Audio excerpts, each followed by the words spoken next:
자, 여러분 안녕하세요. 자, 이번 수업은 지난 시간에 뒤를 이어가지고서 이제 을미사변 그리고 이제 을미사변 이후에 있었던 을미개혁 그리고 아간파천과 관련된 내용에 대해서 그리고 이번에 있었던 그 개혁의 특징에 대해서 이야기를 좀 하도록 하겠습니다. 이제 우리나라가 열심히 자 근대화를 열심히 이루려고 노력을 하고 있었는데 그런데 좀 이상하게 변화가 되게 됩니다.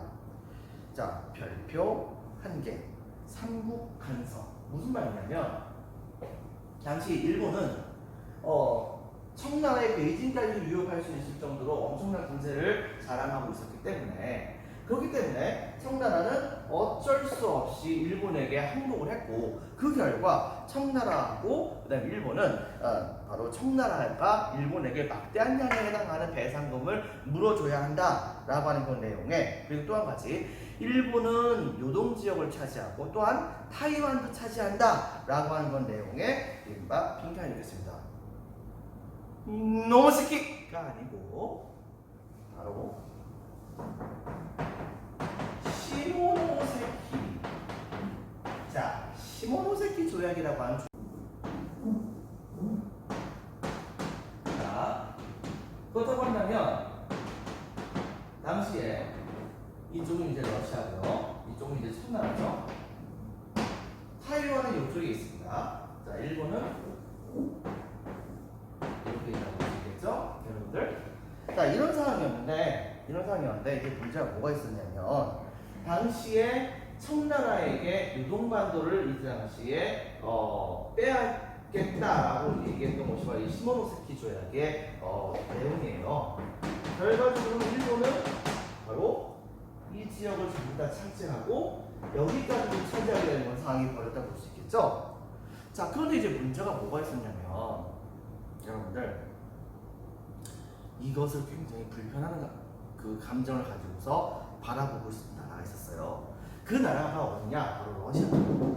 예전에 선생님이 러시아에 대해서 한번 설명한 적이 있었죠. 표트르 대제 이후에 러시아는 동쪽으로 계속해서 영향을 확장해 나갔고 이른바 얼지 않는 항구를 찾기 위해서 그렇게 노력을 많이 했다고요.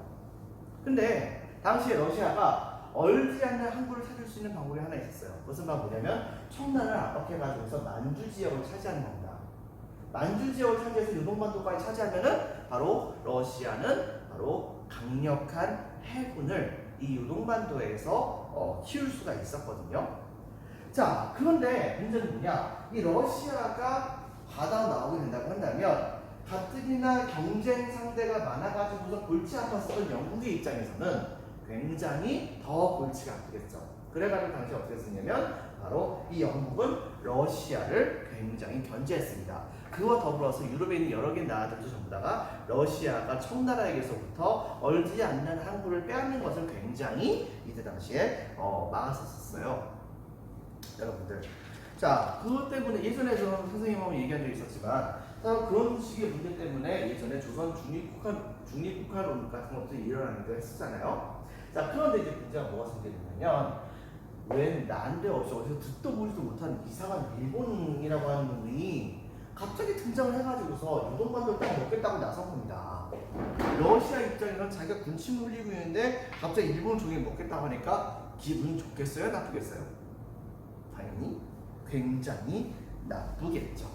그래가지고서 러시아가 일본에게 꺼져! 라고 얘기를 하고 싶은데 문제는 뭐냐? 자기 혼자 나서면은 유럽에 있는 여러 개의 나라들이 자기를 또 견제할까 무서워가지고서 어떻게 할까 고민하다가 당시 정략적인 이유 때문에 바로 이 러시아 편을 많이 들어주고 있었던 나라가 있었습니다.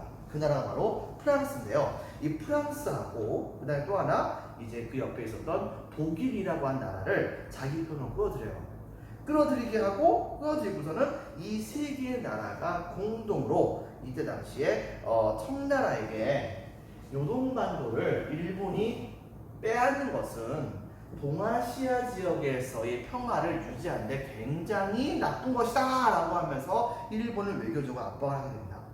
여러분 생각해보세요. 일본은 당연히 기분이 나쁘겠죠. 그런데 문제는 뭐냐? 기분이 나쁘긴 하지만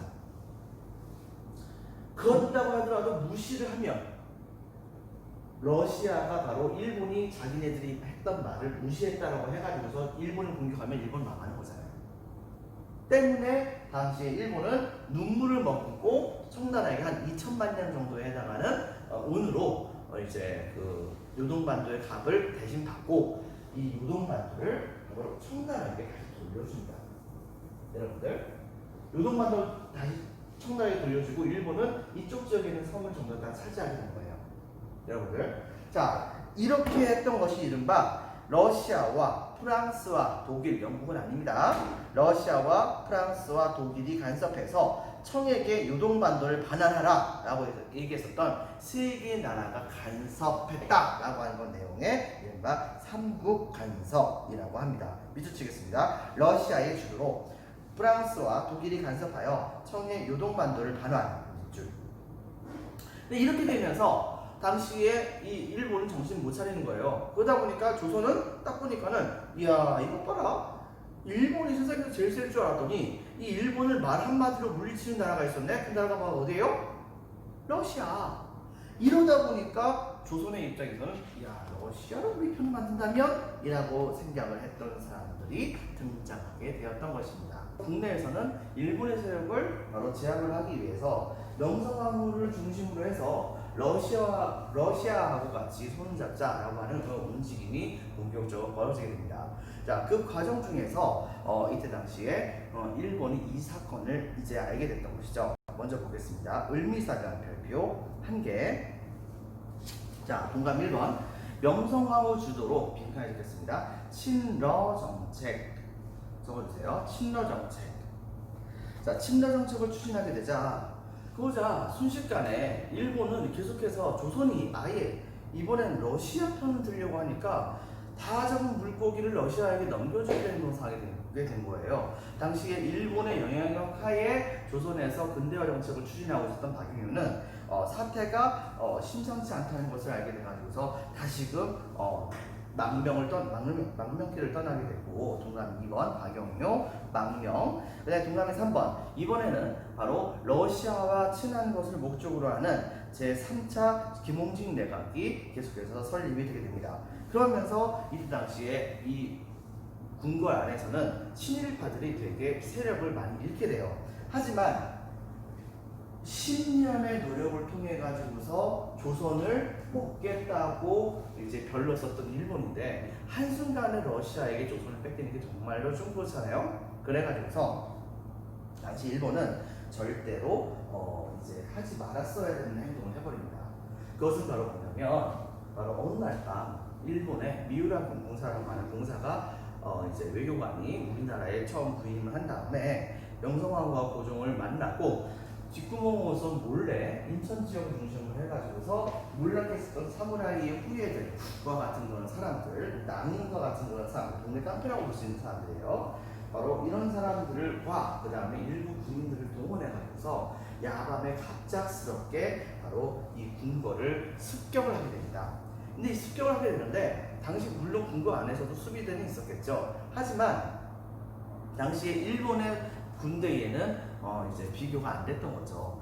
전반적으로 이 조선의 궁궐은 그대로 일본군의 공격에 그대로 이제 뚫리게 되었고, 그 결과 바로 이 일본 낭인들이 중심이 돼가지고서 이제 궁궐로 이 사람들이 들어가가지고 눈에 보이는 모든 사람들을 전부 다 한 명 한 명 보면서 명성황후인지 아닌지 전부 다 확인하면서 죽이게 됩니다. 문제는 이때 당시에 명성황후의 얼굴을 그 누구도 본 적이 없었기 때문에 웬만한 여자들, 명성황후 정도에 해당하는 나이 또래에 해당하는 여성들만 보면 다 죽였다고 그래요.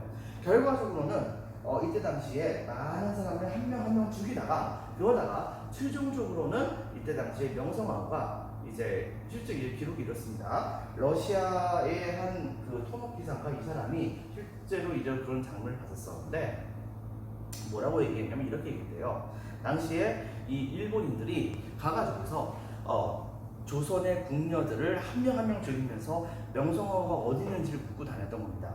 최종적으로는 명성황후가 어디 있는지는 대충 알겠는데 문제는 뭐냐면 당시에 명성황후가 바로 이제 그 궁녀의 옷을 갈아입었던 거예요. 그래가지고서 바로 그 방 안으로 들어간 다음에 그럼에도 불구하고 거기 안에 있는 모든 궁녀들을 한 명 한 명 다 죽이려고 하다 보니까 그 장면을 보고서 안 되겠다 싶었던 이때 당시에 실제 명성황후는 당시 어떻게 했었냐면 바로 누군가를 죽이고 있어서 거기에 바로 신경을 쓰고 있는 그 틈을 타서 갑자기 벌떡 일어나가지고 그래가지고 이제 궁궐에 있는 한 복도 있는 곳 이쪽을 막 달려갔답니다. 달려가서 도망을 가려고 했대요. 근데 그 장면을 딱 보는 순간 일본인들이 저게 명성황후구나 라고 생각을 해가지고서 어떻게 했냐면 도망가고 있는 이 명성황후의 머리채를 그대로 잡은 다음에 땅바닥에다 내팽개쳐버리고 그 다음에 배를 발로 밟은 다음에 칼을 끄집어내가지고서 명성황후의 가슴을 그대로 찔렀다고 합니다. 여러분들, 이것이 바로 그 이름으로 유명한 을미사변이라고 하는 거예요. 여러분들, 처음에 일본인들은 바로 이 사건을 흥선대원군의 부하들이 이제 몰래 한 것이다라는 식으로 꾸미려고 했는데 나중에 바로 이 사건에 대해서 비난 여론이 너무 많이 있게 되다 보니까 어떻게 했냐면은 당시에 바로 이 일본인들은 바로 이 명성황후를 죽였을 것이라고 생각되어지는 한 일본인을 일단 체포는 합니다. 근데 문제는 뭐냐면 여러분들 알다시피 우리나라는 비록 처음에 강화도 조약에서는 최애국 조항을 맺진 않았어요. 하지만은 바로 치외법권 조항은 맺었잖아요. 여러분들, 치외법권 조항을 맺었기 때문에 일본인이 조선에서 조선의 국모를 죽이긴 했지만 어쨌든 간에 그것은 일본인이므로 바로 일본에 있는 재판소에서 재판을 받아야 한다라는 조약의 명칭으로 인해서 당시에 명성황후의 시해범이라고 생각되어진 그 사람을 일본으로 그대로 압송을 해버립니다. 근데 그때 당시 그 사람은 비록 죄인으로 일본에 도착하긴 했지만 당시에 일본 사람들은 그를 거의 영웅 대접을 했었대요. 실제로 나중에 가서 이 사람은 어떻게 썼느냐, 감옥에 갇히긴 했는데 문제는 그 감옥이 완전 초호화판 호텔과 같은 곳이었답니다. 그리고 그것도 나중에 가서 일본이 러시아에게 쫓기게 돼가지고서 그래서 이제 한반도에서 잠깐 후퇴하게 됐을 때 근거가 없다는 명목으로 이때 당시에 이 사람을 바로 이제 풀어주게 됐다고 합니다. 지금도 여러분들 이제 일본의 쪽에 있는 아마 후쿠오카인가 그럴 거예요. 그쪽에 가게 되면 어떤 한 공원이 있는데 선생님도 거기를 가보진 못했는데 거기에는 바로 이제 명성황후를 죽였다고 여겨지는 시해했다고 여겨지는 바로 그 칼이 지금 현재도 전시가 되어 있다고도 얘기를 합니다. 이게 얼마나 분한 일입니까? 나라가 약해지게 되면 이런 수모를 겪게 되는 겁니다. 결과적으로 여러분들 동감이 3번에 제3차 김웅진 내각이 설립됐지만 일본이 친러 정책을 주도하는 빈칸을 넣겠습니다. 명성황후를 시해를 하게 됩니다. 그리고 나서 일본이 계속해서 시행했었던 개혁 정책이 바로 을미개혁이라고 하는 것이에요. 별표 하나. 자, 을미개혁은 별명이 있습니다. 다른 말로는 제3차 가보개혁이에요. 가보개혁에 바로 이제 그 다음번에 있는 그런 개혁이라고 볼 수 있는 것이기 때문에 그런데 자, 제4차 김홍준 내각이 다시 한번 수립이 되게 됩니다. 어쨌든 이번 내각의 경우에는 친일적인 그런 측면이 있었다고 볼 수 있겠죠. 일본의 노골적인 내정 간섭이 되게 많이 있었어요. 중요한 것은 일본은 우리나라를 이제 점령을 하고 싶지만 문제는 우리나라의 시스템이 너무나도 봉건시대, 옛날 시대의 것이기 때문에 일본이 그냥 우리나라를 장악을 하는 것이 그다지 좋은 사항이 아니었단 말이에요. 때문에 우리나라를 근대화시키려고 노력을 합니다. 근데 그 근대화시키려고 했던 그 노력이 무엇 때문에 그렇게 한 것이냐면 바로 일본의 시스템과 비슷한 형태로 만들어야지, 그래야지 우리나라를 그대로 흡수를 할 수 있는 거 아닙니까? 바로 그거에 따라서 이 을미개혁을 이때 당시에 본격적으로 진행하게 됐던 것입니다. 먼저 내용에서는 연어를 새롭게 바꿨어요. 바로 건양 이라고 하는 연어를 사용합니다. 동그라미 1번. 동그라미 2번은 뭐냐면 이때 가선 본격적으로 태양력을 사용합니다. 즉 양력을 사용했다는 얘기예요. 음력을 더 이상 이제 본격적으로 사용하지 않았다라고 하는 것을 했고, 그다음에 동그라미 3번에는 바로 단발령을 선포합니다. 단발령. 단발령은 바로 머리를 자르는, 정확히 얘기하면 머리카락을 자르는 바로 이제 명령이죠. 즉 이때 당시 일본 사람들은 전부 다 서양식으로 머리를 이렇게 자르게 되는데, 현재 우리가 하고 있는 그런 머리 모양과 비슷한 거예요. 자, 그런데 조선시대 때 사람들은 전부 다 신체 발부 수지 부모다. 즉 부모님께 받은 것은 절대로 손상시키지 않아야지 그게 바로 효다라고 하는 생각이 있었기 때문에 죽을 때까지 머리를 안 자르는 것이 원칙이에요. 그런데 바로 그 사람들의 머리카락을 잘라버리는 겁니다. 뭐라고 얘기하냐면은 위생상으로 봤을 때 이것은 도무지 이제 야만에 해당하는 것이지, 이것을 계속해서 기르고 있다고 하는 것은 정말 잘못된 것이다라고 하면서, 그러면서 이때 당시에 머리카락을 잘랐어요. 근데 문제는 뭐냐, 여기에 굉장히 많은 사람들이 충격을 받게 됩니다. 바로 뭐냐면은 당시에 예를 들면은 어떤 사람들의 경우에는 길가를 가다가 이 단발령으로 인해 가지고서 일본의 명령을 들었었던 이 주설의 이제 순사, 즉 경찰들이 지나가면서 가위 들고 돌아다니면서 눈에 보이는 상투를 틀고 있는 사람들 다 잡아가지고서 정작 그 상투를 싹둑 잘라버렸대요. 때문에 사람들은 이것 때문에 엄청나게 막 울부짖기도 하고 막 그랬었답니다. 어떤 사람은 시골에서 서울에 잠깐 볼 일이 있어가지고서 올라왔다가 그랬다가 경찰에게 잡혀가지고 그대로 머리카락을 잘리는 경우도 있었고요. 어떤 경우는 실제 이런 경우도 있었대요. 바로 어떤 한 집에 한 초등학교, 중학교 정도에 해당되는 아이가 있었는데, 이 아이가 신식학교를 이제 본격적으로 다니기 시작을 했는데, 문제는 학교를 나갔다가 그만 학교에서 바로 이제 단발령을 시행을 해야 한다라고 하는 이유로 인해 가지고서 바로 그 아이의 머리카락을 그대로 잘리게 되는 상황이 벌어지는 겁니다. 그리고서 그것 때문에 이 아이는 정말 어찌할 줄 몰라 가지고서 잘린 자신의 댕긴 머리를 들고서 바로 자기의 집을 돌아갔죠. 돌아가 가지고서 아버지한테 눈물로서 이 상황을 얘기하니까 그 아버지가 눈물을 흘리면서 탄식을 하면서 어떻게 조선인을 볼 수가 있단 말인가 하고서 한숨을 푹 쉬더니 그러더니 방으로 들어가셨답니다. 문제는 방으로 들어가신 다음에 나오지 않으셨대요. 무슨 말이냐? 바로 스스로 자결을 하신 겁니다. 이런 식으로 우리나라 사람들의 바로 전통 풍습을 일본 사람들은 정말 포괄적으로 이제 탄압을 하는 모습을 보였다는 것이 정말 안타까운 것이라고 볼 수 있겠습니다. 그 다음에 동그라미 4번 종두법을 실시합니다. 옛날 우리나라 사람들이, 일반적인 우리나라 사람들이 제일 무서워했던 것이 바로 뭐냐면 호환하고 마마라고 하는 건데요. 호환은 바로 호랑이한테 잡혀먹히는 거고, 마마라고 하는 것은 천연두라고 하는 질병에 걸리는 것을 제일 무서워했었는데, 이때쯤에 이미 서양은 제너라고 하는 사람이 종두법이라고 하는 것을 발견해가지고서 소위에 바로 이제 그 천연두인데 독성이 없는 그것을 약화시켜가지고 사람의 몸에 집어넣어가지고서 면역을 생기는 방식으로 천연두를 극복하는 방식을 이때 당시에 발명을 했죠. 근데 우리나라 사람들은 일본 사람들이 우리나라 사람의 팔에다가 바로 이제 천연두균을 집어넣으면, 그러면은 사람의 머리를 소처럼 만들어 가지고서 자기네들 마음대로 부리려고 이렇게 하는 것이다 라는 식으로 생각을 해가지고서 이 종두법을 되게 거부를 많이 했다고 합니다. 그렇다고 한다면 여러분들, 이것을 왜 일본 사람들이 그렇게 시행했을까요? 우리나라 사람들이 왜 종두법을 이제 들여와 가지고서 접종을 시키려고 노력을 했을까요?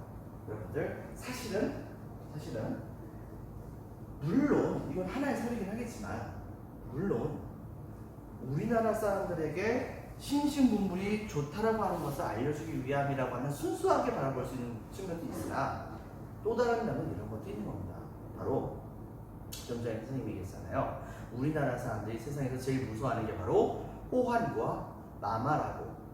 호랑이와 이때 당시에 천연두를 제일 무서워했었는데, 호랑이는 이때 당시에 본격적으로 전국적으로 이제 호랑이 사냥을 하기 시작을 했고, 그 다음에 두 번째 천연두라고 하는 것은 바로 일본이 이 종두법을 들여와서 잡겠다고 하는 겁니다. 이것은 꼭 뭘 말하는 거냐? 조선 사람들이요, 니네들이 제일 무서워하는 것을 우리가 다 잡는다. 그러니까 우리들은 바로 천연두와 호랑이보다 무서운 존재니까 까불지 말아야 여러분들. 바로 이런 의도가 어느 정도 섞여 있었다는 것을 우리가 찾아볼 수도 있는 것이겠죠. 때문에 결과적으로는 동그라미 4번 종두법을 실시하게 됩니다. 이때 당시에 계약과 지식인이었었던 바로 지성형이라고 하는 분도 이제 이 종두법을 이제 널리 퍼뜨리는데 노력을 하셨다고 합니다. 나중에 국어학자가 되시기도 하죠. 하지만 친일파기도 했다는 그런 말이 있기도 하지만, 동그라미 5번엔 자 군제를 개편합니다. 그래서 서울은 친위대를 만들고 그 다음에 지방에는 진위대라고 하는 군대를 새롭게 만들어 가지고서 개편했었어요. 하지만 사실상 군대를 키운다는 것은 일본에게 저항할 수 있는 힘을 키우는 것이기 때문에 이 군제 개편에 대해서는 거의 건드리지는 않습니다. 여러분들, 그래서 조선의 힘을 약화시키려고 노력을 했다라고 하는 것을 우리가 찾아볼 수 있겠죠. 당연히 이런 사건이 딱 터지게 되자 바로 을미사병과 단발령이 일어나게 되는 사건이 벌어지게 되었었고, 이것 때문에 유생들은 내 목이 잘릴지언정, 지방에 있었던 이 양반들은 내 목이 잘릴지언정 내 머리카락을 내줄 수 없다라고 하면서 분연히 이렇게 이제 들고 일어나게 됩니다. 여러분들, 그래가지고서 일어났었던 그 사건의 것을 우리는 뭐라고 보냐면 을미사변 때문에 일어났었던 의병이다라고 해서 을미의병 빈칸을 찍겠습니다. 을미의병. 자, 이 때문에 각 지역에서 이제 난리가 났죠. 난리가 나서 일본인들은 군대를 동원해서 지방에서 반란을 일으킨 곳을 하나하나 가가지고서 다 진압하고 하는 등 정신이 없게 됐었어요. 근데 그때 당시에 고종은 뭐하고 있었냐면 자기 부인이 죽었으니까 처음엔 벌벌 떨었겠죠. 하지만 두 번째, 계속해서 일본인들에게 바로 자신의 몸을 맡길 수 없다고 생각한 나머지 일본인에게서부터 탈출하려고 했었습니다. 근데 이제 문제는 뭐가 있었었느냐, 처음에 생각했던 것은 뭐냐면 미국 공사관으로 도망가는 거였었어요. 그런데 문제는 미국 공사관으로 도망을 가다가 그만 중간에 걸립니다. 이러면 이걸 순생문 사건이라고 얘기하는데, 이것 때문에 일본인들은 이때 당시에 이 고종을 엄청나게 압박을 주게 되었던 것이죠. 자, 이렇게 된 상황에서 바로 이 일본 지방에 또 한 번 더 의병이 다 들고 일어나게 되는 상황이 벌어지게 되자 고종에 대한 감시를 좀 더 덜 하게 됩니다. 그런데 고종은 이때 당시에 바로 일본인의 수중에서부터 벗어나는 것을 포기하지 않았어요. 그래가지고서 이번에는 이들은 이때 당시에 바로 근처에 있었던 러시아의 공사관으로 도망가는 작전을 펼치죠. 근데 이것이 성공합니다. 즉 이때 당시에 러시아를 뭐라고 불렀냐면 아라사라고 불렀는데, 이 아라사의 공사관이다, 관청이다라고 해서 우리는 바로 이 사건을 일컬어서 뭐라고 부르냐면 임금이 바로 자리를 옮겨가는 것을 파천했다라고 얘기를 하거든요. 즉 이 사건을 일컬어서 우리는 뭐라고 부르냐면 바로 러시아의 관청으로 임금이 자리를 옮겨간다. 빈칸을 넣겠습니다. 아관파천.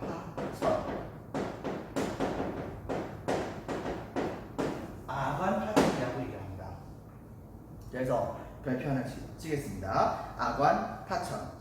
신변의 위협을 느꼈던 밑줄칩니다. 고종이 러시아 공사관으로 탈출하게 됩니다.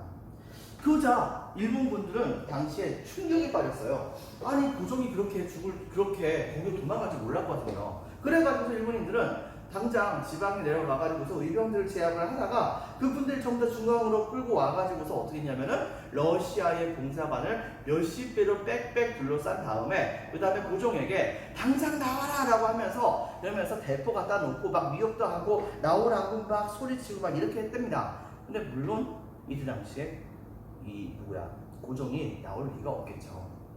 왜냐하면 국제법상 러시아의 공사관으로 일본군이 한 발짝이라도 뒤로 오게 된다고 한다면 이것은 러시아의 영토를 침범하는 거거든요. 그렇다고 한다면 그것은 곧 일본과 러시아의 전쟁을 의미합니다. 삼국관소 때문에 러시아 무서워가지고서 요동반도 넘겨줬던 일본이 러시아와의 전쟁을 유발할 필요는 없는 거겠죠. 때문에 결과적으로 어떤 일이 벌어졌냐, 일본은 어쩔 수 없이 하염없이 자기 집으로 가야 됐었어요.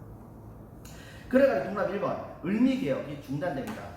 문제는 뭐냐? 이때 당시에 이 을미개혁을 열심히 이끌고 갔었던 일본 놈들에게 이용을 당했다고 볼 수 있겠지만 그래도 나름대로는 개혁 정책을 위해서 열심히 노력했었던 이때 당시 김홍식은 일본인들이 예전에 갑신정전 때 김옥균에게 그렇게 얘기했던 것처럼 같이 일본에 가자고 얘기합니다. 하지만 이 당시에 김홍식은 바로 한 나라의 재산이 어떻게 남의 나라에 가가지고서 거기에서 피난 생활할 수 있겠소? 라고 하면서 어떻게 했냐면은 바로 자기 집으로 그냥 갔습니다. 하지만 일본인들이 그렇게 물러나갔다는 그런 소식을 듣게 되자 우리나라 사람들은 지나가고 있었던 이 김홍집을 보고서 역적이라 생각해서 이때 당시에 김홍집에게 돌을 던져서 김홍집은 죽음을 맞이했다고 해요. 뭐 어윤중 선생 같은 경우에도 이때 당시에 이제 몰래 도망을 갔는데 도망을 가다가 아마 용인인가 여기 근처에서 집안에 묘자리 문제로 인해 가지고서 그 지역에 있었던 양반 세력이 몰래 자객을 이때 당시에 보내가지고서 이 어윤중을 죽였다고 합니다. 이러는 바람에 계양파의 가장 중요한 핵심적인 그러한 인재들이 이렇게 차례차례 쓰러지게 되는 상황이 벌어지게 됐던 것이죠. 우리나라는 좀 더 힘든 상황이 되게 되었던 것이죠. 자, 이 점을 여러분 기억을 해주기 바랍니다. 자, 그다음 동감이 7번. 그래서 동감이 2번 친러정부 수립. 자, 그다음 동감이 7번 가보 을미개혁의 의 별표 2개. 의는 동감 1번 일본의 강요에 의해서 일어났던 개혁이었다는 점. 빈칸 읽겠습니다. 일본. 동감 2번. 그리고 농민들은 가보개혁에서 진짜 자신들에게 필요한 것을 느끼지 못했습니다. 때문에 가보개혁이 시행된다고 했었을 때 또 돈 많이 드는 뭔가를 할 것이고 그 돈을 전부 다 백성들에게 거둘 것이다 라고 생각을 해가지고서 바로 이것을 반대했던 겁니다. 하지만은 농민들이 진짜 원했었던 내 땅을 갖고 싶다라고 하는 그런 생각을 바로 이루어졌다고 한다면 농민들이 적극적으로 지지해주지 않았을까요? 자, 동감이 2번은 농민들의 요구인 토지개혁.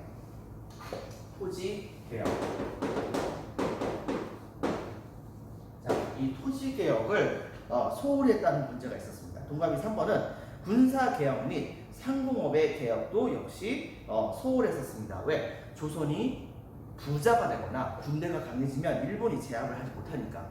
하지만 별표 2개. 어쨌든 간에 그럼에도 불구하고 의의는 계약파들에 의해서 동감 1번 상대적으로 자주적으로 추진된 개혁이었다는 측면이 있고요. 동감 2번 갑신정변의 개혁과 빈칸 읽겠습니다. 그럼에도 불구하고 국민들의 의견을 조금만 수용하려고 하는 모습을 보여줬죠. 바로 동학농민운동의 요구의 일부를 반영하기도 했었습니다. 그리고 여러분도 알다시피 근대 사회하면 가장 중요한 것은 계급이 없어졌다는 것인데 이때 당시에 바로 이 계급을 실제로 없앴죠. 가보개혁 때 이른바 신분제를 폐지하게 되면서 평등사회와 동감이 3번 평등사회와 근대 국가의 기틀을 마련했다라고 하는 측면이 의의가 있다고 보면 되겠습니다. 자, 여러분들 짧게 끝나겠습니다. 오늘은 여기까지 하겠습니다.